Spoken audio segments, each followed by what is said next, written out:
За хамтдаа залбираад эхлэе.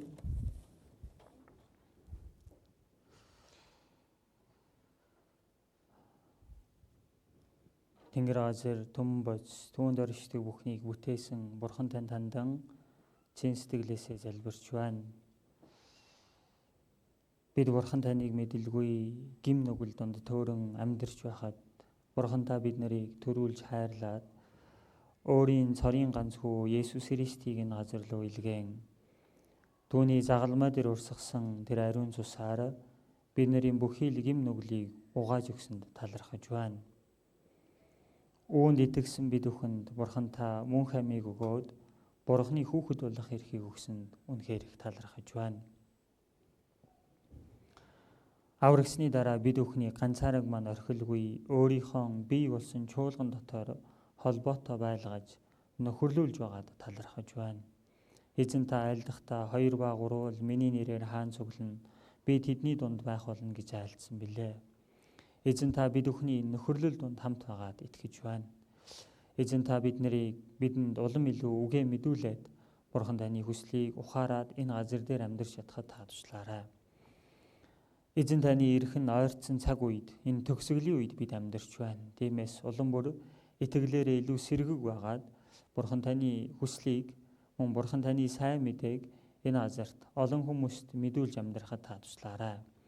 Манай чуулганаар дамжуулан эзэн та өөрийнхөө сайн мэдээг эзнийг ирэх өдрийг хүртэл тунхаглуулаарай гэж танаас хичээн гүйлэн гуйж байна. Өнөөдөр энэ цагт хамтдаа шинэ итгэгчийн цагаар үгийн амьдралын тухай бодож үзэх гэж байна. Эзэн та энэ цагт эхлэлээс дуусах хүртэл ариун сүнсээрээ хамт байгаад өөрийнхөө хүслийг та бидэнд ойлгуулж өгөөрэй. Энэ үгээр дамжуулан бид нарын итгэл Бурхан тань руу улам бүр ойртоход та туслаарай. Бүх зүйлийг тань даатгаад Есүсийн нэрээр залбирлаа. Амен. За хамтдаа 1-р Петр номноос олж уншийе.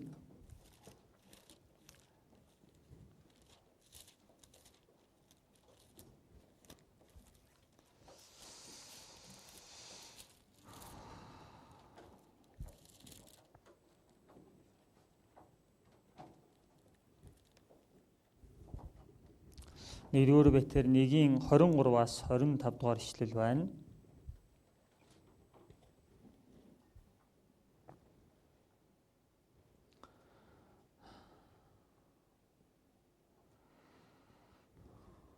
Нэгдүгээр Петр 1-ийн 23-аас 25 за олсон бол хамтдаа уншийе. Яагаад гэвэл та нар устдах үрээс бус харин үл устдах үрээс буюу Бурханы амьд оршин бүүгээр дахин төрсөн билээ. Тиймд бүх махуд болоос өвс мэт бөгөөд бүхий л алдар нь өвс ногооны цэцэг мэт. Өвс хатдаг, цэцэг ганддаг, өн мөнхөд гагцхүү эзний үгэл оршин гэжээ. Энэ бол та нарт тунхаглагдсан сайн мэдээний үг мөн. За 2-ын 2 дугаар ишлэлийг бас хамт уншийе. Үгийн цэвэр сүг нэлэх хүүхдүүд адил хүснэ тэмүүл ингэснээр та нар авралд өсөх юм. За өнөөдөр бүгдээрээ 3 дахь цаг болгоод Христ итгэгч хүний үгийн амьдралын талаар сурах гэж байна. За энэ үг гэдэг зүйл бид бүхний итгэлийн амьдрал үгүй бид нэр аврагдах цагаас ахуулаад энэ үг гэдэг өөрөө их чухал байхгүй юу? Бид нэр энийг хичнээн чухал гэж хэлсэн ч бас дээрэс нь би энэ цагт энэ үг бол ийм чухал гэж хичнээн хэлж өгсөн чи бүгднгийн тайлбарлах боломжгүй юм шиг байна. Яг тэгэхээр энэ нь өөрөө Бурханы үг учраас тэгээд. Бид нэр энэ Библийг одоо бүрэн бичигдэж дуусаад одоо ойролцоогоор 2000 жил болж штэ. Тэгвэл энэ Библи энэ ганцхан номыг энэ 2000 жилийн хугацаанд маш олон Христ итгэгч нар барай сураад, суралцаад, үгийг тунгаан бодоод амьдэрсэн ч одоо хүртэл энийг судалсаар байна. Энэ шавхагдахгүй байгаа байхгүй юу? Тэр нь юу гэдэг нь гэхээр энэ Бурханы үг гэдэг нь өөрөө тэр чинээгээр гайхамшигтай байна. Тэгэхээр өнөөдөр бүгдээрээ энэ үгийн талаар хэд хэдэн зүйлийг бодож үзье. За нэгд бид нар энэ үгээр дамжуулан аврагдсан биз дээ. Би дөрөвчийн цаг дээр ч гэсэн хэлж өгсөн тийм ээ. Авралын 3 үе шат байгаа. Бид нарын сүнс юугаар аврагдсан бilé? Үгээр дамжуулан аврагдсан биз? За 23 дугаар ишлэл дээр хардаа. Яагаад гэвэл та нар устдах үрээс бус харин үл устдах үрээс буюу Бурханы амьд оршин бүүгээр дахин төрсөн билээ. Тэгвэл Есүс Христ миний төлөө загалмаа дээр өгсөн юм байна гэдгийг бид нар юугаар дамжуулан мэдэж авсан бilé? Бурхны энэ үгээр дамжуулан мэдэж авсан. Есүс загалмаа дээр өгөх үед миний гим нүглийн төлөөх шийтгэл Есүс дээр буучсан байхгүй юу? Тэрийг тэгж мэдсэн ч бай, мдээгүй ч бай, аль 2000 жилийн өмнө энэ үйл явдал болчихсон. Тэрийг нь бид нар энэ үед энэ үгээр дамжуулан мэдэж авсан. Тийм биз? Дээрэс нь Иохан 3:16 хамтдаа нэг олж уншаадахъя. Иохан 3:16.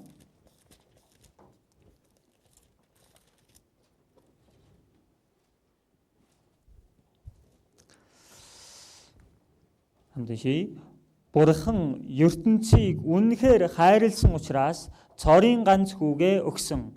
Тиймээс хүүд итгэдэг хэн ч мөхөхгүй харин мөн хамтай болно. Тэгвэл энэ үгэнд би итгэдэг байхгүй юу? Бурхан намайг хайрлаад миний төлөө өөрийнхөө хүүг өгсөн гэж байгаа энэ үгэнд би итгэдэг. Дээрээс нь Есүс загалмаа дээр цовдлогдоод миний гим нүглийн бүхий л төлөөсийг өмнөөс мань авсан гэдэгт би итгэдэг. Тэгвэл итгэдэг хүн нь ямар амьтаа гинөө? Мөнх амьтаа. Итгэдэг хүн мөнх амьтаа гэдэг зүйлийг бид нар юугаар дамжуулан мэдэж байна гэхээр энэ үгээр дамжуулан мэдэж авч байна. Тэгвэл энэ үгэнд итгэж байгаа хүн нь жинхнээсээ мөнх амьтаа болов амьгүй болов? Мөнх амьтаа болов амьгүй болов? Би энэ үгэнд итгэдэг байхгүй юу? Деважинд очих юм бол би Есүст итгэдэг гэдгээрээ деважин руу орно. Бурхан ч гэсэн түүнийг хүлээн зөвшөөрнө. Яагаад гэвэл сая 1-р Петр 1:23 дээрээс харах юм бол энэ үг устдах үг гинөө, устдахгүй үг гинөө? Энэ үг устдахгүй үг байхгүй. Энэ үг нэг хэсэндээ устдахгүй гэдэг чинь мөнхөд байх үг энэ үг байхгүй. Иохан 3:16 Бурхан ертөнцийг үнэхээр хайрлсан учраас цорын ганц хүүгээ өгсөн. Тиймээс хүүд итгэдэг хэн ч мөхөхгүй харин мөн хамтай байх болно гэдэг энэ үг өөрөө мөнхөд байдаг үг гэсэн. Тийм учраас би санаа амар итгэж болно гэсэн. Тэгэд энэ үгэнд итгээд би деважин руу орж байгаа гэсэн. Өөр юу ч биш. Бодоод үзье л да. Хэрэв Бурхан хэлсэн үгээ өөрчилдөг бол тэр үгийг мөнх үг гэж хэлэхгүй үстэй. Энэ үгийг хэлчихэд тэрийг дараа нь өөрчилчүүл өөрчлөх хүртэл хүчинтэй байсан хугацаатай үг байхгүй юу? Гэтэл Бурхан үгээ айлдаж хаад энэ үгээ өөрчлөхгүй гэж. За одоо дуулал 142 дугаар бүлгээс олж уншийе.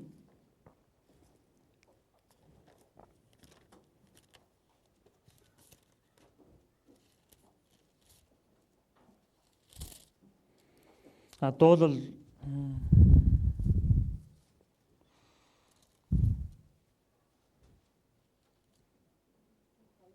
дуулал 138 андуурсан байна. Дуулал 138.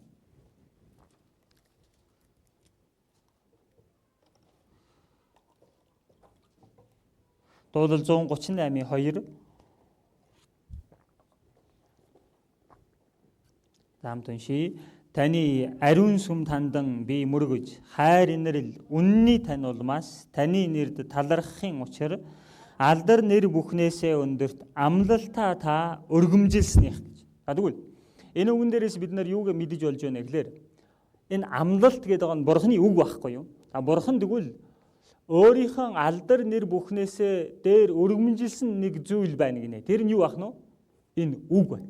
Үг гэдэг нь амлалт гэдэг нь энэ Библийн үгийг хэлэхэд болно. Шинэ гэрээ, хуучин гэрээ гэдэг нь Бурхан биднэрт хэлж байгаа амлалт гэсэн үг байхгүй юу? Тэгвэл энэ амлалтыг Бурхан өөрийнхөө дээр ингээ өргөмжилсэн гинэ. Энэ юу гэлээд байна гэхээр Бурхан хүртэл өөрөө энэ үгэндээ захирагдана гэсэн. Одоо ойлгож байна уу? Уг нь бол тийм байх боломжгүй үстэй. Бурханаас агуу зүйл байхгүй хахад Бурхан энэ үгийг өөрийнхөө дээр өргөмжилсэн гинэ. Тэгвэл Бурхан хүртэл энэ үгийн дагуу үйлдэх гэсэн. Тэгвэл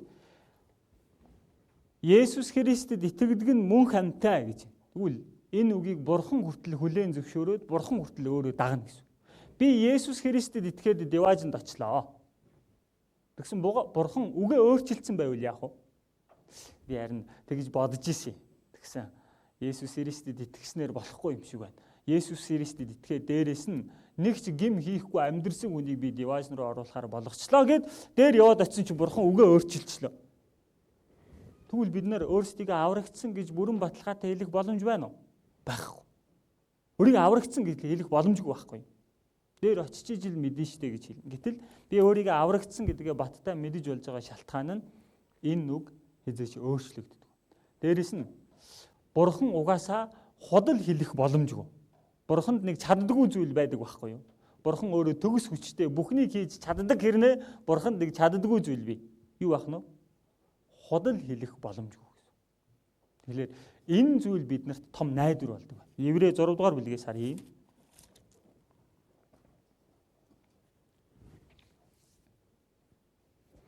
Еврей 6-гийн 17-18 байна.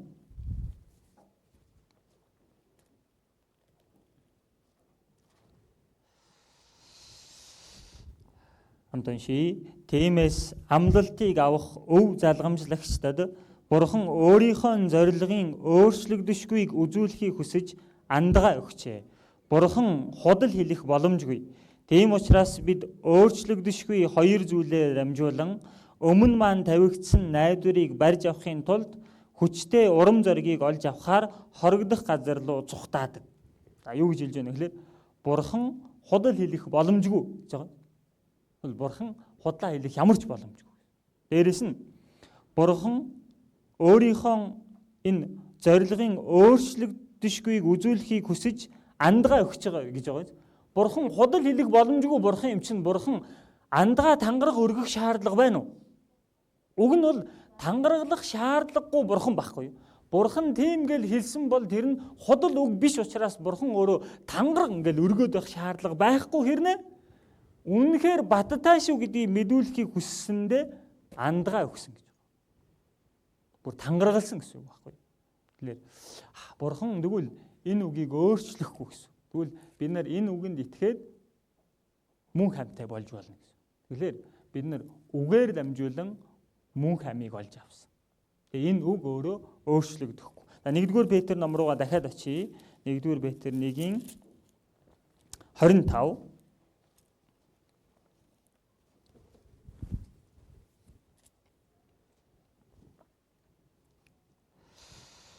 25 уншия. Өн мөнхөд гагцгүй эзний үгэл оршин гэжээ. Энэ бол та нарт тунхаглагдсан сайн мэдээний үг мөн гэж. За тэгвэл өвс хатдаг, цэцэг ганддаг. Бүх зүйл өөрчлөгдөөд муудаад алга болдог. Гэхдээ өн мөнхөд нэг байдаг зүйл байна гинэ. Тэр нь юу гэж байна? Эзний үгэл өн мөнхөд оршино. Тэгвэл энэ эзний үг гэдэг нь юу хэлээд байна гэхээр энэ бол энэ үгийг хэлж байгаа. Энэ бол та нарт тунхаглагдсан сайн мэдээний үг мөн гэж. Бид бүгдээрээ сайн мэдээний үг сонссон билүү? Сонссон биз? Тэгвэл тэр сайн мэдээний үг нь өн мөнхөд байх үг мөн гэж. Бид нар тэр үгээр дамжуулан аврагдсан байхгүй юу? Тийм байгаа биз? Энд өөрөөр аврагдсан хүн байна уу? Сүмд явж байгаа учраас би аврагдсан гэж байгаа хүн байна уу? Би өргөл өргөж байгаа учраас би аврагдсан хүн гэж хэлэхэр хүн байна уу? Эсвэл миний эхнэр, эсвэл миний гэр бүлийнхэн, миний хэн нэгэн сүмд явж байгаа учраас аврагдсан учраас би дагаад аврагдсан гэж байгаа хүн байна уу? Тийм биш үстэй. Аврал гэдэг чинь хүн болгоны хүн тус бүрийн асуудал. Дээрээс нь энэ үгэнд итгээд л бид бүхэн аврагдчих байгаа. Өөр юу ч биш байх нь шүү дээ. Тэгвэл бидний аврал хүртэл энэ үгээр дамжуулан болсон юм бол аврагсны дараах итгэлийн амьдрал гэсэн бид нар энэ үгээр дамжуулан амьдрах боломжтой байна. Тэрийг 2-ын 2 дугаар ишлэл дээр нь тэгж хэлсэн байгаа. Үгийн цэвэр сүг нэлэх хүүхдүүд адил хүсэн тэмүүл ингэснээр та нар авралд өсөх юм. Тэгвэл өнгөрсөн удаагийн цаг дээр би хэлсэн шүү дээ, тийм ээ? 3 төрлийн аврал байдаг. Эхнийх нь сүнсний аврал байгаа. Хоёр дахь нь амьдралын аврал байгаа. Гурав дахь нь биеийн аврал байгаа гэсэн. За, сүнсний аврал маань болоод өнгөрсөн цаг дээр хэлсэн. Аврагдчихсан гэж хэлээд байгаа шүү дээ. За биеийн аврал нь тэгвэл энэ дээр хэлж байгаа энэ аврал хүртлээ өсөх юм гэдэг байгаа нь амьдралын авралыг хэлээд байна шүү дээ. Тасралтгүй болж явах хэрэгтэй зүйл. Гурав дахь нь биеийн аврал гэсэн. Тэр нь эзэн ирэх үе тэртээ дэргүй болох зүйл гэсэн тийм ээ. Тэгвэл амьдралын аврал буюу зан чанар маань өсөөд ингээд илүү зөв болоод амьдрахад юу хэрэгтэй байх нь вэ? Зайлшгүй үг хэрэгтэй байх. Үг. үггүйгээр бид нар амьдралын авралаа биелүүлэх боломжгүй гэсэн. Энэ дээр үгийг юутай зүйрлсэн бэ гэхээр сүйтэй зүйрлсэн. Тэгвэл бид нар авраглаа гэдэг чинь одоо Бурхны хүүхэд болоод төрлөө гэсэн үг байхгүй. Дахин төрлөө. Бурхны хүүхэд болоод төрчихсөн. Махбодоор зүйрлэх юм бол нэлэх хүүхэд болчлаа гэсэн. Тэгвэл нэлэх хүүхдийн хийх ёстой зүйл нь юу вэ гэхээр тэр гэр бүл дотроо хайрлуулад хамгаалуулад тэгээд эхийнхэн тэр сүүг уугаад өсчих ёстой. Тэгвэл тэр сүйтэй адилхан зүйл нь юу вэ гэхээр үг бахна шүү. Энэ дээр үг гэж хэлсэн байна.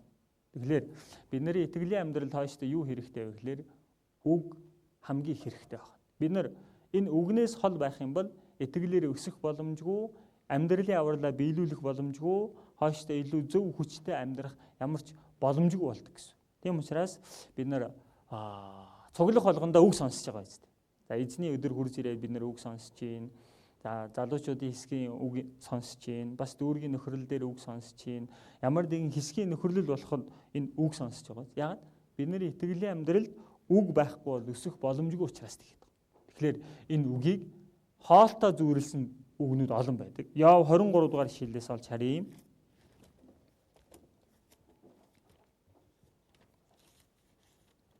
Яв 23-ийн 12 байна.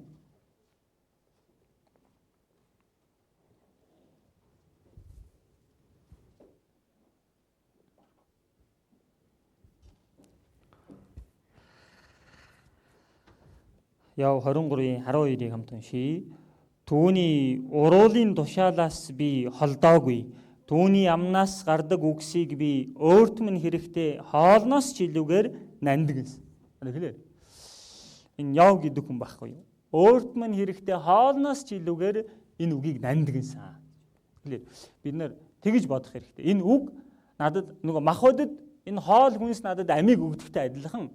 Үг миний итгэлийн амьдралд амийг өгдөг гэж бодчих юм бол илүү амархан болчихно гэсэн. Тэр хүн үгийг сонсож байгаа байдал нь ч гэсэн өөр байх болно.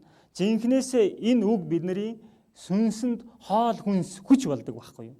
Бид нар хоол идэхгүйгээр амьдрах боломжгүй үстэй.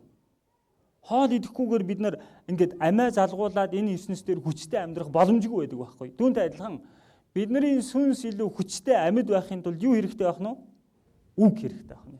Бурхны үгийг тасралтгүй өөрийнх нь дотор оруулж ирэх хэрэгтэй гэсэн. Тэрийг идэхтэй зүйрлээд шүү дээ. Идэхтэй. Иремья хүртэл хоолыг би тэр үгийг хоол идэж байгаа юм шиг идсэн гэж хэлсэн байдаг. Иремья 15 дугаар бүлэгээс олж харъя. Иремья 15 дугаар бүлэг.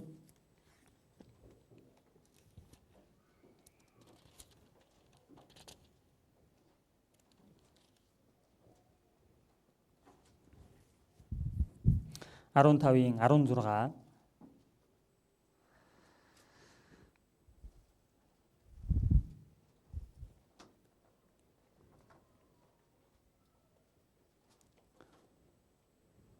заалсан болон ший. Үгс тань олдоход би тэднийг эдсэн билээ. Таны үгс надад баяр хөөр болон зүрх сэтгэлийн минь таашаал болсон. Учир нь төг дүмдийн бурхан эзэн таны нэрээр би дуудагдсан билээ. Энэ дээр хэлэхдээ үгс тань олдоход би тэднийг эдсэн билээ. Тэгэхээр бид нар энэ үгтэй харьцахдаа энэ үг надад ам болдог, надад хоол хүнс болдог гэсэн сэтгэлээр хүлээж авах юм бол бид нар энэ үгээр дамжуулан хүчтэй амьдраад итгэл маань өсөж байгааг мэдэх болно гэсэн. Тэгж сонсож байгаа хүн нь итгэлээр хүчтэй амьдардаг. Бид нар энэ жишээг Коринт чуулган, Тесалоник чуулганы ахын дүүс нарыг харьцуулаад харахад л ойлгомжтой гэсэн. Коринт чуулганд бол Илчин Паул хэдэн жил хамт байгаад, дунд нь амьдраад, үгийг заагаад ингээд Бурхныг таньж мэдүүлээд байсан байхгүй. Гэтэл тэдгээр хүмүүс итгэлээрээ төдийлэн сайн өсөөгүй. Би та нарт бор хоол өгөх ёстой батлаа. Одоо хүртэл та нарт сүү өгж гинэ. Та нар нэлхаараа байгаа чинь тэр биш үү? Чи нэлх хөөхтөл сүү уудаг үстэй. Том болоод ирэх юм бол бор хоолнд ороод зажилдаг юм мэдээд шүдэн нургаад өсөөд илүү өөр хоол хүнс иддэг үстэй. Гэтэл Коринт чуулганы ахын дүүснэр одоо хүртэл сүү ууж байна. Нэгсэндээ итгэл нь нэлхаараа байгаад байна. Яагаад? Паулын амнаас гарч байгаа үгийг Бурхны үг гэж хүлээж аваагүй. Нэгсэндээ өөрийнхөө сүнсэнд хэрэгтэй хоол хүнс гэж хүлээж аваагүй гэсэн. Хүний үггээ хүлээгээд авчихсан.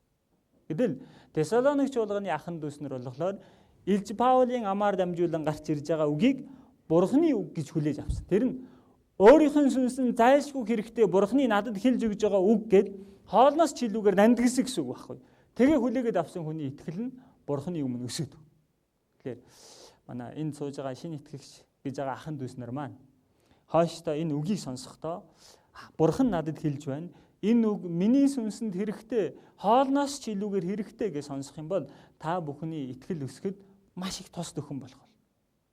Тэгэхээр үг биднэрт ийм чухал байх нь шүү дээ. Бид нар үгээр дамжуулан аврагдсан, хойштоо ч гэсэн бид өхөн энэ үгээр дамжуулан итгэлээрээ илүү хүчтэй өсөөд амьдрах боломжтой.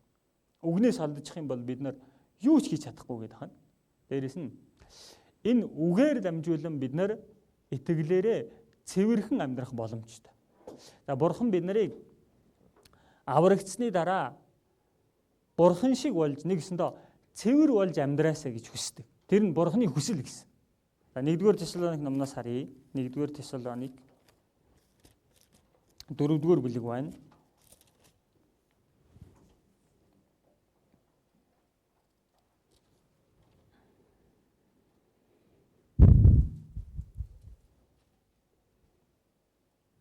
Дөрвийн 3 дугаар ишлэл. 1-р Тесалоник 4-ийн 3 дугаар ишлэл. Хамт уншия. Бурхны хүсэл нь та нарын ариусл бөгөөд тэр нь юу гэвэл та нар садар самууныг цээрлэж. За тэгвэл Бурхны хүсэл нь та нарын ариусл бөгөөд гэж байгаас Бурхан бид нарыг аврагдсны дараа одоо ариун цэвэрхэн амьдраасаа гэж хүсдэг. 7 дугаар ишлэлийг нь хардаа. Учир нь Бурхан биднийг бузар булаа байдалд бас харин ариусэлд дуудсан билээ. За тэгвэл аврагдсны дараа аврагдсан хүнээс Бурханы хүсдэг зүйл нь юу ах нь? Ариусэл байх нь шүү дээ. Нөгөө амьдралын аврал байх нь шүү дээ. Зан чанар нь өөрчлөгдөөд Бурханыг дуурайгаад Бурхан шиг ариун болж амьдраасаа гэдгийг Бурхан одоо биднээс хүсдэг байна. За 1-р Петр номноос бас харъя. 1-р Петр 1-р бүлэг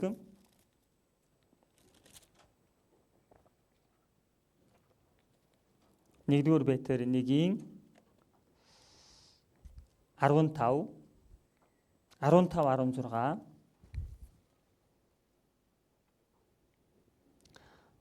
хамт уншия. Та нарыг дуудсан ариун нэгний адил өөрсдийн бүхэл зам байдалдаа бас ариун байх тун.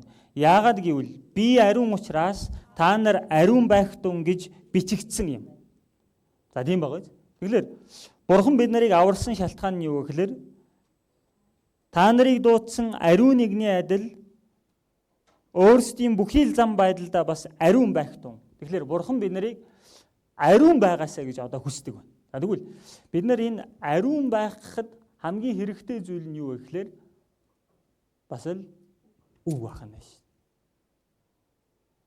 Бурханы үгээр дамжуулан бид нар ариун болох боломжтой. Мэдээж ариун байх олон арга байдаг л да. Бид нар зовлонд орсны дараа зовлонгоос гарч ирэх юм бол өөрийнхөө амьдрал цэвэрхэн болсныг мэддэг. Тэр зовлонд орохлээрээ өөрийнхөө амьдралд хэрэггүй зүйлсүүд, тэр бохир зүйлсүүд, болохгүй зүйлсээ бид нар цэгцлээд гарч ирдэг байхгүй юу? Итгэлийн талын зовлон биднэрт тийм гоё цэвэр байдлыг өгдөг. Алтмит би урагш гарч ирэх болно гэдэг үстэй. Алтыг галд оруулаад гарч ирэх болгонд цэвэр болдог үс. Тэгэлээд зовлонд орох юм бол цэвэр болж болдог. Бас дээрэс нь сахилгажуулалт авах юм бол бидний амьдрал бас цэвэр болдог. Нэг болохгүй зүйл хийгээл их юм бол Бурханаас нэг ташуурын амд хүртчихнэ үз. Гэх юм бол би ингэж нэрээ болохгүй юм байна штэ гэж мэдээд бидний амьдрал цэвэрхэн болдог. Хэвчлэн цэвэрхэн болох аргууд байдаг. Тэрний дотор нэг нь юу вэ гэхээр энэ үгээр дамжуулан бид нар цэвэрхэн болж байна. Та бүхэн эзний өдөр болгон нөхөрлөл болгондоо хурж ирээд ингээл үг сонсоод яваад байгаа штэ. Яг үүндээ тухайн цагтаа бол би нэг тийм цэвэр болоод өөрчлөгдөд байгаагаа мэдэхгүй. Гэхдээ энд хурж ирээд үг сонсоод ингээ явснаар та бүхэн хэрэггүй бодол, янз бүрийн зуршил, гим нүглээсээ өөрийн мэдлгүй цэвэрсэж байгаагаа дараа нь харах бол. Энэ үгийг ингээд сонсоод яваад ах юм бол миний дотроос ингээд хэрэггүй зүйлсүүд нь цэвэрлэгдээ яваад идэг байхгүй. Тэр нь юугаар дамжуулан болоод байна гэхээр үгээр дамжуулан болоод. Тийм учраас Бурхан энэ чуулганыг итгэгч нараа үгээр дамжуулан цэвэрлдэг байна. Тэгэхээр энэ үг биднэрт устдаа адилхан үүргийг гүйцэтгэж байгаа. Бид нар хувцас бохир болчих юм бол усан дугаад цэвэрлдэг шиг энэ үгээр дамжуулан бид нар өөрийгөө цэвэрлээд амьдрах боломжтой. За Эфес 5 дугаар бүлгээс олж уншийе.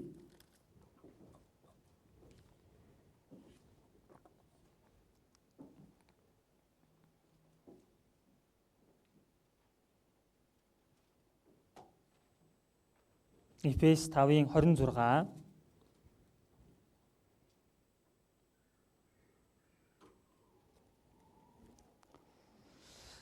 Эфес 5-ын 26 27 хамт уншийе. Тэр чуулганыг үгээр дамжуулан усанд угааж цэвэрлэн ариусгаад түүнийг ямар ч толб үрчлээс мэт элдэв юмгүй харин ариун гим зэмгүй байлган өөрийнхөө өмнө алдарт чуулган болгох гэсэн билээ. Энэ 26 дээрээс харуул. Тэр чуулганыг үгээр дамжуулан усанд угааж цэвэрлэн ариусгаад гэж байгаа. Тэгэхээр усаар бид нар юмыг ингээд цэвэрлдэг шиг тэрнтэй адилтгаад бичижсэн байгаа. Үгээр дамжуулан чуулганыг ингээд цэвэрлээд ариусгаад авч явдаг гэж. Тэгэхээр бид нар Бурхны хүслийг биелүүлээд Бурхны өмнө нөгөө амьдралын авралаа хэрэгжүүлээд итгэлээрээ өсөөд тэр нь Бурхан шиг болж амьдрна гэсэн үг байхгүй. Тэгэд миний амьдрал цэвэрхэн болоод амьдрахад зайлшгүй хэрэгтэй зүйл юу байх нь? Үг байх нь. Тэгэхээр манай ахын дүүснэр өгтөө илүү ойр байдаг байх хэрэгтэй. Ганцхан үгийг сонссноор ойр байх биш. Та бүхэн бас хувьдаа энэ үгийг уншиж байх хэрэгтэй. Библийг гэртээ ер нь хэр их уншиж байгаа бол одоо энд өнөөдөр эзний өдөр хурж ирээд үг сонслоо. Сонсож явах тухайн цагтаа бол толгой дохиол зүгээр хүлээж аваад ингээл явж байгаа. Тэгэл тэр заалнаас гарч ирээд хоол идж байгаа залбирчих хооронд нэлээ хэсэг нь мартагдчихна. За тэгэл өөр юм хийгээл нөхрөлд оролцож идэл бас дахиад нэлээ хэсэг нь мартагдчихна. За тэгэл чуулганаас гараад гэрлүүгөө очиж идэл нөгөө бодит амьдрал дээр очиод нөгөө асуудлуудтайгаа тулах үед маш олон хэсэг нь мартагдчихна. Тэгдэг үстэй. Ганцхан сонссноор бидний итгэлийн амьдрал энэ үгтэй ойр байгаа хэрэг биш шүү дээ. Тэгвэл бид нарт юу хэрэг байх нь? Үг унших бас хэрэгтэй гэсэн. Тийм учраас Дэд хууль 17 дугаар бүлэг дээр олж уншийе. Дэд хууль 17 энэ чухал учраас Дэд хууль 17-гийн 19 энэ бас цээжлэг ишлэл байдаг баха тий. Дэд хууль 17-гийн 19 энэгээр шалгалт авна.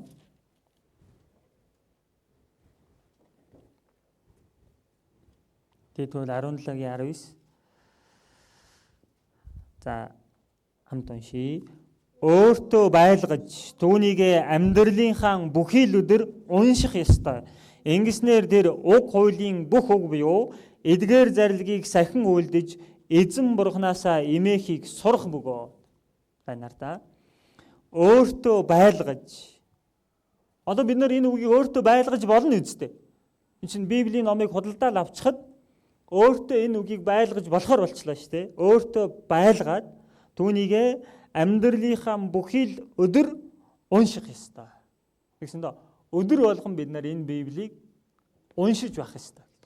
Тэгэхээр та бүхэн Библиэтэйгээ их ойр байгаад Библийг уншдаг байгаасаа гэж хүсэж байна. За тэгээд Библийг унших дэс дараалыг та бүхэн товчхон гэсэн хэлж өгье. Библийг уншихдаа шинэ итгэгч нарын хувьд бол эхлэлээс нь эхлэл номноос ахуулаа шууд уншдаг юм бас биш шүү дээ. Библийг амархан ойлгоод унших бас арга байдаг. Тэр нь юу вэ гэхээр та бүхэн хамгийн түрүүнд энэ Иохан номыг унших хэрэгтэй.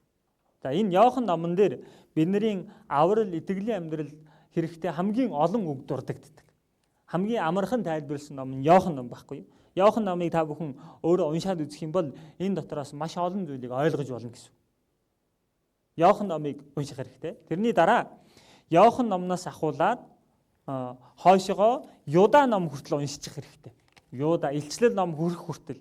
Тэр нь дийлийнхэн загтал хэлбэрээр бичигдсэн номнууд учраас тэрийг ойлгоход их амархан байдаг гэсэн. Энэ загтал хэлбэрийн номнууд ямар учиртай вэ гэхлээр Есүс эзний тухай бичигдсэн энэ Матай, Марк, Лук, Иохан гэдэг дөрвөн сайн мэдээний ном гэдэг байгаа байхгүй юу? Есүсийг дөрвөн талын өнцгөөс нь харж бичсэн ном байхгүй юу? Тэгэхээр энэ захидлын элч нарын бичсэн номнууд энэ Есүсийн тухай бичигдсэн энэ дөрвөн номын утга агуулгыг задлаад биччихсэн ном байхгүй юу? Тэгэхээр эхлээд тэр захидлуудын номыг уншчих юм бол энэ дөрвөн сайн мэдээний ном буюу шинэ гэрээний эхний дөрвөн номыг ойлгоход илүү хялбар болчихно гэсэн. Тэгэхээр эхлээд энэ захидлуудын номыг уншсныхаа дараа Матай номноос эхлээд уншихад болно гэсэн. Матай номноос тэгээд шинэ гэрээгээ нэг бүтэн уншчих хэрэгтэй. Тэрний дараа Эхлэл номноос ахуулаад хуучин гэрээг уншиж болно гэсэн. Гэхдээ шинэ гэрээг түлхүү уншиж хагаад хуучин гэрээ рүү орвол их зүгээр.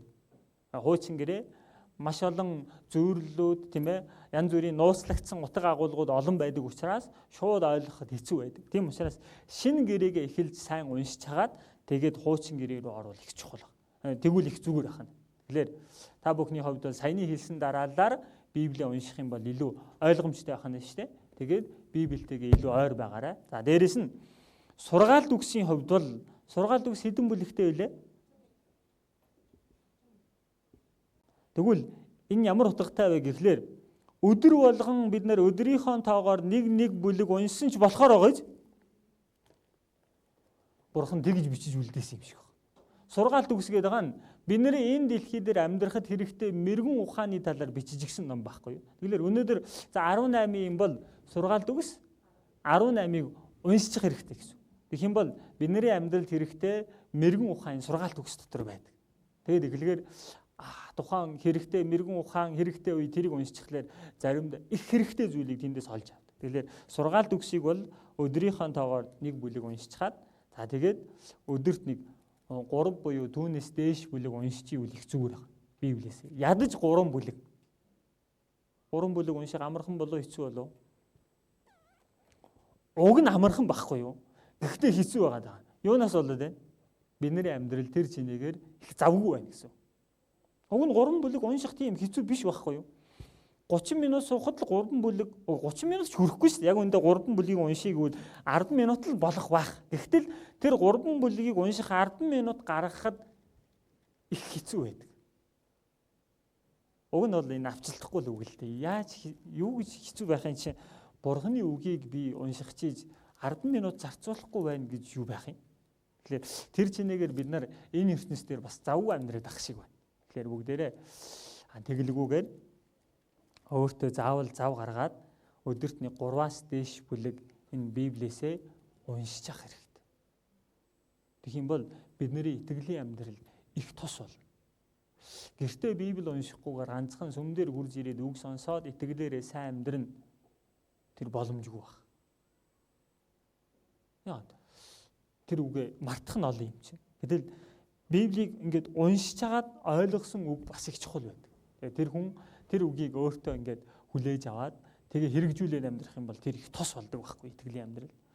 Тэгэхээр сонсох чухал гэсэн унших ч гэсэн их чухал байна. Тэгэхээр аль алийг нь заавал хэрэгжүүлж амьдарч байгаарай. Дээрээс нь Библийг уншихдаа ингээд өөрт таалагдсан хэсэг байгаад сэтгэлд нь их ойлгогдоод хүч болоод тайтгарал болоод уран болж байгаа тийм үг байх юм бол заавал тэмдэглэгээ хийж байгаасаа гэж хүсэж байна.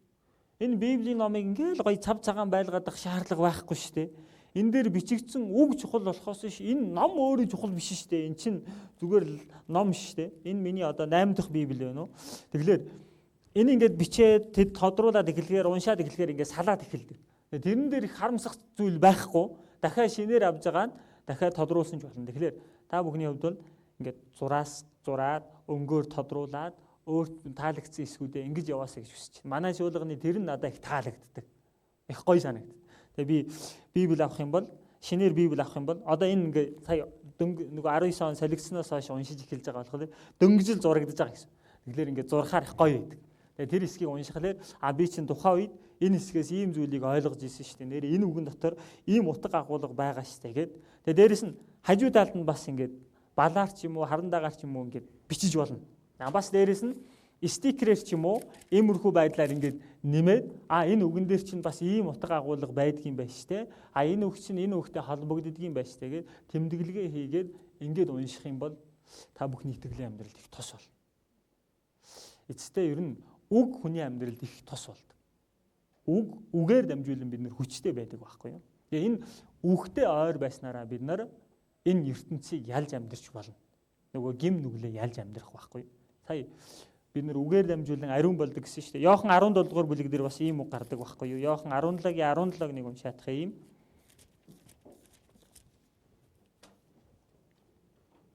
Есүс эзэн цовдлохынхаа өмнө маш удаан залбирал хийсэн шүү дээ. Тэр залбирал дотор энэ үг гарч байгаа байхгүй юу? Иохан 17-гийн 17.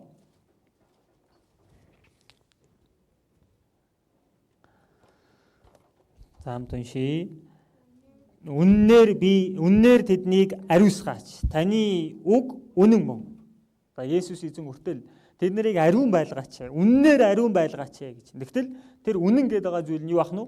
Үг. Таны үг өөрөө үнэн учраас тэр үгээр дамжуулан тэднийг ариун байлгаач гэж залбирсан байна. Тэгэхээр бүгдээрээ энэ үгтэй ойр байгаад ах юм бол бидний амьдрал цэвэрхэн байгаад ариун байх боломжтой. Дээрээс нь бид нар энэ үгээр дамжуулан бузар сүнсний сорилт энэ дэлхийн уруу датлахыг ялах боломжтой. Есүс эзэн цөлд 40 хоног үлснийхаа дараа диаволд соригдсан байдаг тийм ээ. Бузар сүнсэнд соригдсан байна. Тэгвэл 3 өөр төрлийн сорилт ирэх үед Есүс эзэн тэрийг юугаар ялсан бэлээ? Үгээр дамжуулан ялсан биз? Уул нь бол Есүс эзэн өөрөө хүчтэй шүү дээ. Чадaltaй. Түүнд нэг үг л хэлэх юм бол бүх зүйлийг өөрчилж болох эрх мэдэл байгаа. Гэтэл тэгээгүй юу гэж хэлсэн бэлээ? Гэж бичигдсэн байдаг гэд Библиэлд иш татаад тэрийг хэлсэн байдаг байхгүй. Тэгвэл бид нарыг жигсэн тийм байгаасаа гэж Есүс эзэн хүсэж байгаа учраас бид нарт тийм үлгэр дуурайл үзүүлж байгаа. Та бүхэн ямар нэгэн сорилтонд ороод, уруу татлаханд ороод тэр үедээ яагаасаа гэж бурхан хүсэж байгаа бохно. Үгийг санаасаа гэж хүсдэг байна. Тэгэхээр нэр ингэж бичигдсэн байдаг шүү дээ. Тийм учраас тэгэж болохгүй юм байна гэд яг тэр нөхцөл байдлаа энэ Библиэлд бичигдсэн үгийг санаж гаргаж ирээд тэр үгээр дамжуулан ялаасаа гэж хүсдэг. Жинхнээсээ дэх юм бол үгээр дамжуулан дийлж болдог байхгүй юу? Тэгэхээр санагдахын тулд бас яах хэрэгтэй байх нь. Зээжлэхгүй бол бас болохгүй байна шүү дээ. Санмаар байгаа дэдэг юу ч орж ирэхгүй бол одоо яаж дийлэх вэ те? Санахж байгаа сэтгэл нь сайхан байгаа дэдэг. Тэгэд яг тэр тухайн үедээ Библийг хайгаад эхлэх юм бол олдохгүй шүү дээ. Чи хаана юу байгаа олдохоо болно. Тэгэхээр шинэ итгэгчдийн хичээлийн цаг дээр жигсэн ишлэл зээжлүүлээ шалгалт авж байгаа. Дээрээс нь эзний өдөр жигсэн бид нар ингээд ишлэл зээжилж байгаа шүү дээ. 7 хоногт нэг ишлэл зээжилж байгаа. Тэгэхээр та бүхний хувьд жигсэн бас энэ үгийг зээжлэх юм бол их зүгээр. Тэгэх юм бол яг хэрэгтэй үед үгийг санаад гаргаад ирэх боломжтой гэсэн. Тэгэх юм бол маш олон сорилтуудыг, уруу датлахыг, санаа зовох зүйлсийг ялж амьдрч болдог. Миний хувьд жигсэн энэ чуулган дотор ингээд амьдраад байгаа. Их л гоё харагдаж байгаа юм шүү дээ. Та бүхэн нэрэл ингээл бүх цагаа чуулган дотор зориулаад ингээд амьдрч үзхийсэн гэж хүсэж байгаа. Мэдээж гоё. Гэхдээ хэцүү зүйлүүд гэсэн байдаг. Яагаад байхгүй гэж. Хүн болгонд өөрийн гэсэн загалмаа байдаг байхгүй. Хүн болгонд өөрийн гэсэн хэцүү зүйлсүүд байдаг. Тэгвэл яаж тэрийг давж гарч яваад вэ? Үг байхгүй үг. Ерөөсөө л тэр. Өөр зүйл байхгүй. Тэгэхээр номлогч пасторууд гэдэг үг судлах шаардлагагүй хүмүүс биш. Бүрч хэлүү өгтөө ойр байгаад үгээр дамжуулан олон зүйлийг ингээд суралцаад, ялаад, тайтгарлыг аваад явж идэг хүмүүс байхгүй. Тэгжиж бусдад бас тэр тайтгарл, тэр зүйлийг дамжуулах боломжтой. Тэгэхээр миний хувьд ч гэсэн үг тийм чухал. Тэгээ үг цээжлэх өөрөө их чухал байдаг. Би залуучуудад нөхрөлдөг байхдаа үнэхээр их цээжилдэг байсан юм шиг. Тэгээ бүлэг-бүлгээр нь цээжилдэг байсан. Тэгээ тэмцээн зохиодог байсан болохоор яг эхэндээ бол тэр шагналыг авахын тулд л цээжилдэг байсан л да. Шагналын сан их том Библи өгнө. Тэгэл янз бүрийн тэгээ гоо сайхны сет өгнө, мишок өгнө гэл их сонин шагналын их гоё том байдаг гэсэн болохоор эхний ээлжин тэр шагналыг авахын тулд их цээжилдэг байсан юм шиг байна. Тэгж байгаа нэг өдөр пасторыг өрөө дуудагдаж авсан. Ширээгээ сонгоо. Чи ер нь бэлэг авахын төлөө энэ үгийг цээжлээд байгаа мó? Өөрийнхөө итгэлийн амьдралд хэрэгтэй гэж энэ үгийг цээжлээд байгаа мó? Чамайг харахнаа ерөөсөө бэлэг авахын тулд энэ үгийг цээжлээд байгаа учраас хойштоо чи ишлэлийн тэмцээнд битгий орж байгаарай. Тэрнээс би орох ирэхгүй болцсон. Тэгэхдээ одоо ингээд эргээ санахна тэр үед цээжилсэн үг миний итгэлийн амьдралд их тос болдог. Би Ром 8 дугаар бүлгийг бүр маш тод цээжилж исэн байхгүй. Тэр ерөөс мартагддаггүй. Тэгээ энэ Ром 8 дугаар бүлэг миний итгэлийн амьдралд явн их тос болсон. Яг хамгийн их цээжилсэн үг хэрэгтэй үед хамгийн түрүүнд бодогддог үг ерөөсөө Ром 8. Тэгээ тэндээс маш их тайтгарал, маш их хүч, урам зоригийг маш олон зүйл дээр авч ирсэн юм шиг. Тэгэхээр та бүхэн ч гэсэн тийм үг байх хэрэгтэй. Тэгэхээр үг бас цээжлэх хэрэгтэй байх нь шүү дээ. Тэгэхээр тэгэх юм бол та бүхэн олон зүйлийг ялж, гим нүглийг гэсэн ялна. Дуулал 119 дугаар бүлэг дээр энэ үг гардаг үстэй. Дуулал 119-11 дугаар ишлэл. Энэ дуулал 119 дугаар бүлэг өөрөө үгийн тухай маш их тайлбарлсан үг байхгүй юу? Ишлэл болгон дээр нь Бурхны үг, хууль, тушаал, заавар, зарчим гэж гарч байгаа. Энэ дуулал 119 дугаар бүлгийг бичсэн хүн магадгүй түүхийн явцад Бурхны үгийг хамгийн хайрлаж, Бурхны үгтэй хамгийн их ойр амьдэрсэн хүн юм шиг байна. Энэ хэн бичсэн тодорхойгүй л дээ. Гэхдээ таамаглаж байгаагаар Давид бичсэн болов гэж байна.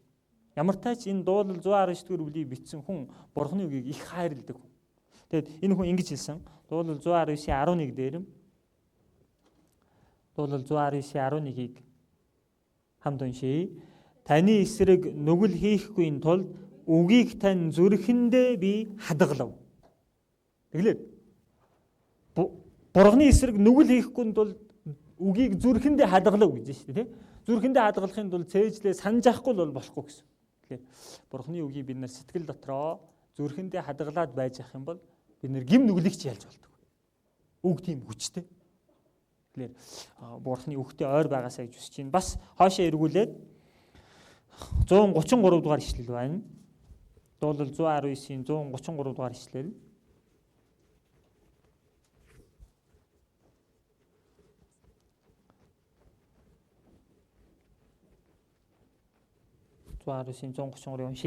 Алхмуудыг минь үгэн дээрээ тогтоож ямар ч ёс бусан намайг ноёрхохыг бүү зөвшөөрөөч.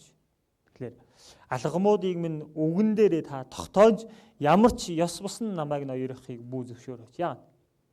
Ёс бус энэ гим нүгэл би дарлуулахгүй тулд юун дээр бат тогтоод амьдарч явах хэрэгтэй байх нь үгэн дээр.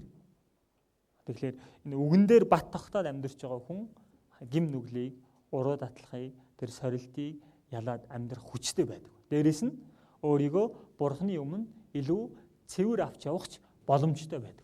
Тэгэхээр энэ үг биднэрт чухал байна уу, чухал биш байна уу? Чухал байгаа. Үг хамгийн чухал гэж хэлсэн ч болно гэсэн. Үг байхгүй бол бид нар итгэлээр амьдрах боломжгүй.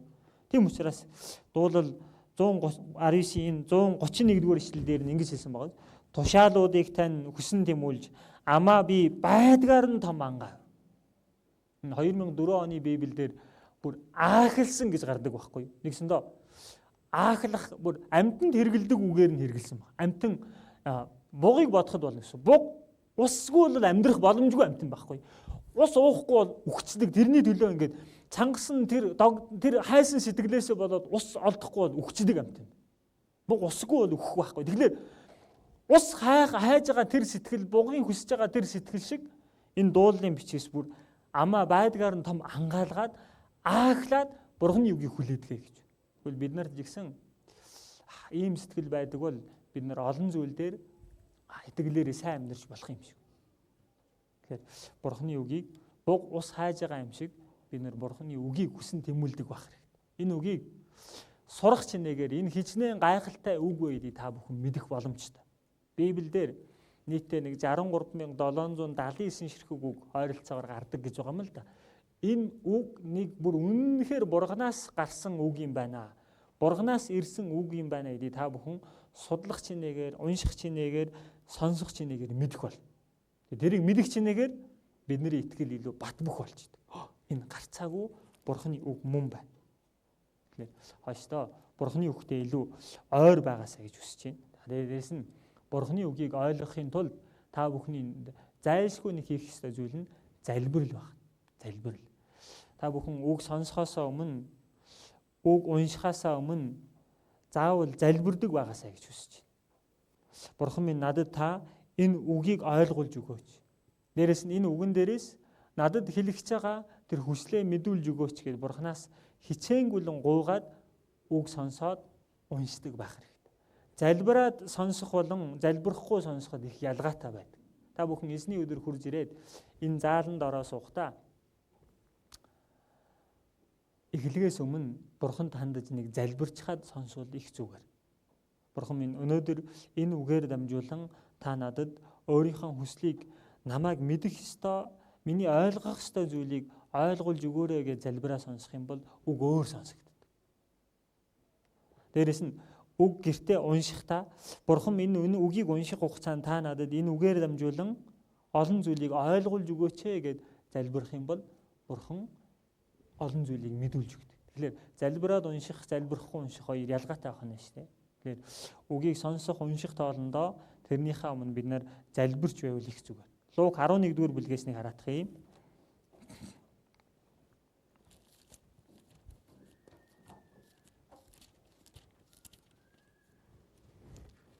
Луг 11:9 байна.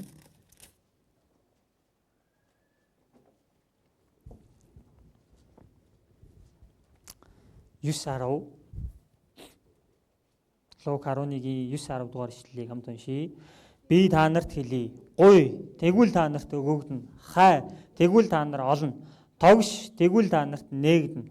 Гуйдаг хүн бүр авна, хайдаг хүн олно, тогшдог хүнд нээгдэнэ. За энэ дээрээс Бурханаас гуй, хай гэж байгааз, тогш гэж байгааз. Мэдээж бид нар хэрэгтэй зүйлээ Бурханаас гуйж бололгүй л яах вэ? Бурхан минь надад ийм зүйл хэрэгтэй байна гэдээ амьдралдаа хэрэгтэй зүйлээ гуйж болно. Бурхан өгнө гэж байна. Гэхдээ бидний авахыг хүсэж байгаа хамгийн том зүйл нь юу вэ гэхээр доор нь ингэж тайлбарлаж хэлсэн байна. 11-р ишлэлээс харах юм бол хүүгээ загас гуйхад оронд нь могоо өгдөг эцэг та нарын дунд байна уу? Эсвэл өндөг гуйхад нь хилэнцэд хорхоо өгнө гэж юу? Та нар ёрийн муу атлаа хүүхэддээ сайн бэлэг өгөхөө мэддэг бол гэж. Тэгэхээр бид нар хүртэл тэгдэг үстэй. Хүүхдээ юм гуйх юм бол муу зүйл өгөх үү? Өгөхгүй шүү дээ. Өндөг гуйж ах чинь авчид өөр юм өгөх үү? Хүүхдээ хорлох юм өгөх үү гэсэн. Гэхдээ бид нар хардаа гим нүгэлтэй Бурханы өмнө сайн амьдрч чадахгүй байгаа ийм муу хүмүүс ирнэ. Хүүхдээ юм гуйхад сайныг өгөхөө мэддэг гэж. Тийм юм бол Тэнгэрлэг эцэг чинь энэ Тэнгэрлэг эцэг гэдэг байгаа нь төгс Бурхан, ариун Бурхан байхгүй. Тэгвэл бид нарт сайныг өгөхгүй гэж юу? Ойлгомжтой бид нарт сайныг өгнө үстэй. Бурхан биднэрт хамгийн хэрэгтэй сайныг өгөх байхгүй юу? Тэгингээ энэ дээр ингэж хэлж байна. Тэр тусмаа Тэнгэрлэг эцэг тань өөрөөс нь гуйхстад ариун сүнсийг өгөх нь лавтай босуу гэв. Хамгийн сайн зүйл юу гэж? Ариун сүнс байх нь ш. Тэгвэл бид нэр үгийг унших үедээ Бурхан тандаа залбираад гуйх юм бол Бурхан биднэрт ариун сүнсийг өгнө гинэ. Тэр нь юу хэлэнэ гэлээ? Энэ үг өөрөө ариун сүнсээр бичигдсэн үг учраас бид нарын дотор ариун сүнс ажиллах юм бол энэ үг ухаарагдана гэсэн. Ойлгож байна уу? Тэгэхээр бид нар Бурханаас ингэж гуйгаад үгийг уншаад сонсвол их зүгээр. Тэгэх юм бол Бурхан биднэрт ойлгох хүчийг өгөх нь шүү. Тэрийг ойлгож олж сонсох мэрэгэн ухааныг ариун сүнсийг Бурхан өгнө гинэ. Тэгэхээр та бүхэн үгтэй харьцах болгондоо үгийг сонсоод ингээд унших болгондоо заавал залбираад тэгээд уншдаг байгаасаа гэж хүсэж. Тэгээд өдөр тутамдаа үгтэй ойр байгаад үгийг тунгаан бяцлагдаг хүмүүс байгаасаа гэж хүсэж. Тэр хүн итгэлээрээ хүчтэй амьдрах боломжтой. Энэ ертөнцийг ялж амьдрах зүйл ерөөсөө үгэнд байгаа байхгүй юу? Энэ үг өөрөө хүчтэй. Энэ үг жинхнээсээ амьд оршдог. Та бүхэн хойштой итгэлээрээ өсөх тусам юуг мэдрэх вэ гэхээр энэ үг жинхнээсээ амьтай хөдөлдөг юм байна гэдээ та бүхэн мэдэх бол. Энэ Еврей 4:12 дээр тэгж хэлсэн биз дээ. За нэг хайж уншия. Тэрийг уншаад тэгээд дуусгая. Еврей 4:12.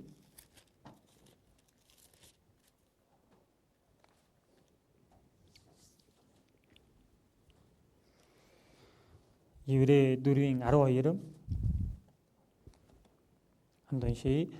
Учир нь Бурханы үг амьд бөгөөд итгэвчтэй хоёр талдаа эртээ ямар ч илдээс хурц сэтгэл хийгээд сүнсийг үе мөч хийгээд нугас чүмгийг салтал нэвтрэн ордог агаад зүрхний бодол хийгээд санаагч ялгах чадвартай юм.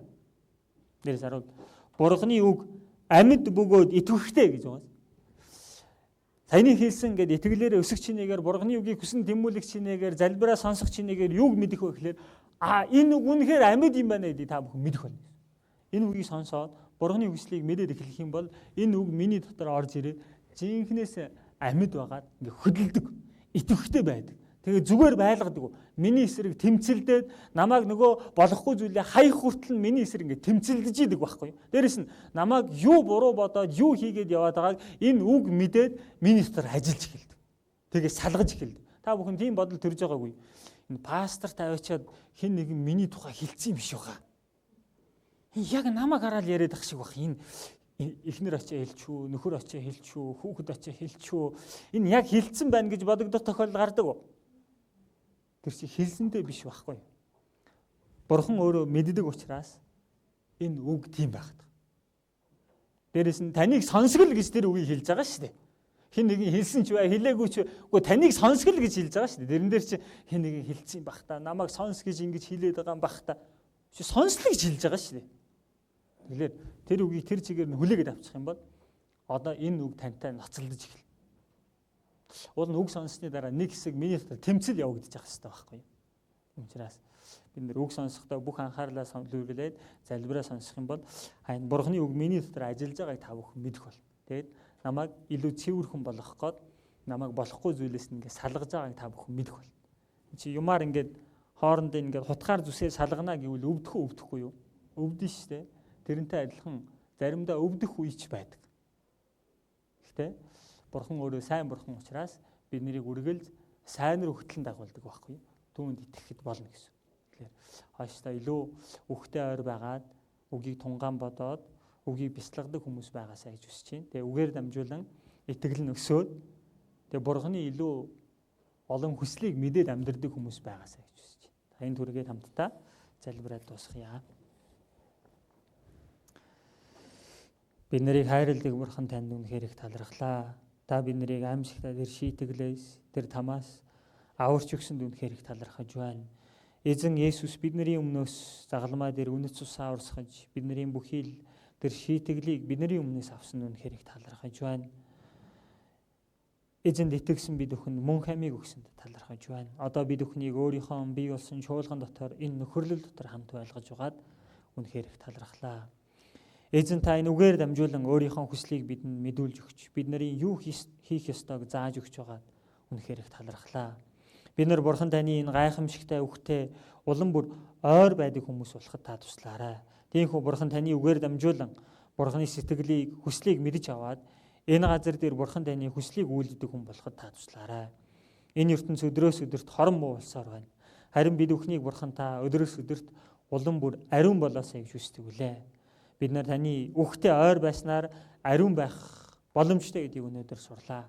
Хойштоо өдөр бүр Бурхан таны үхтэй ойр байдаг ахын дүүснэр болохоор эзэн та хамт байж туслаарай. Тиймээс бид нар энэ ертөнцөөс ирж байгаа уруу татлан сорилтуудыг ялан дийлээд итгэлээр хүчтэй хүн болж амьдрахад та туслаарай. Тиймээс бид нар өөрийнхөө хайртай дотны хүмүүстэй сайн мэдээг тарааж чаддаг хүмүүс болоход та туслаарай.